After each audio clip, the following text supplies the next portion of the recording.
Pass చేయడమే కాదు, మేము ప్రధానమంత్రి గారి దగ్గరికి ఒక అఖిలపక్షాన్ని కూడా తీసుకొని పోతామని గౌరవ ముఖ్యమంత్రి గారు బిల్లు పాస్ అవుతున్న సందర్భంలో చెప్పడం జరిగింది.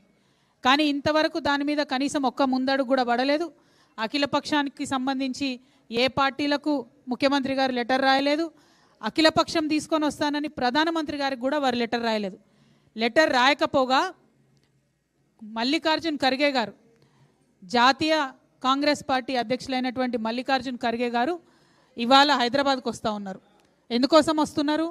కేవలం కాంగ్రెస్ పార్టీ జిల్లా, మండల, గ్రామస్థాయి కార్యకర్తలతో మాట్లాడడానికి వస్తూ ఉన్నారు.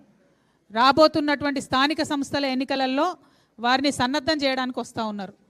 అంటే మీరు తెలంగాణకు వచ్చి ఇక్కడ ప్రజల ద్వారా స్థానిక సంస్థల ఎన్నికల్లో లబ్ధి పొందుదామని చూస్తున్నారు తప్పితే 42% బీసీలకు రిజర్వేషన్ ఇవ్వకుండా స్థానిక సంస్థలకు పోతామని మాత్రం చెప్తలేరు.